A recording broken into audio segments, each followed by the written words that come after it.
Salam Sona xanım, olar? Həsən sözlüdür. Sona xanım, mən işdən çıxmaq istəyirəm. Başqa bir iş yeri tapmışam. Aha, yaxşı oldu elə bu söhbəti açmağın. Biz də səndən heç razı deyilik əslində. Bax, sən yeni başlamısan bizdə işləməyə 2 ildir, amma başladığın müddət ərzində bazar qiymətindən nə az nə çox 55 manat sənə daha çox ödəniş eləyir. Mənim zamanımda biz ümumiyyətlə ilk 3 il pulsuz işləyirdik. Çay fasiləsindən 2 dəqiqə gec qayıtmaq, tualet fasiləsindən 1 dəqiqə gec qayıtmağın, tüm bu gün ərzində 7 dəqiqələri, 8 dəqiqələri mən hesablamamışam əslində, amma görünür ki, hesablamalıydım. Mən sənin yaşında, sənin vəzifəndə olanda rəhbərin ağzından çıxan hər kəlmənin dalınca gedirdim. Əlavə saatlar qalırdı, amma bunların heç birini səndə görmədik. Yox.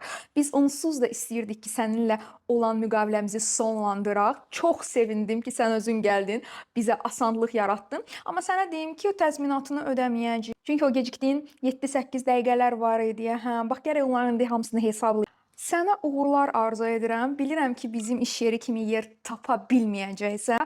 Ən azından yaxşının dəyərini orada öyrənəcəyinə inanıram. Getməmişdən əvvəl bütün aylıq hesabatları verməlisən, yoxsa getməyini imzalaya bilmərəm. Yaxşımı? Otur, əlavə saatlar işlə, hesabatları ver. Sənə uğurlar, mən indi iclasa gedirəm.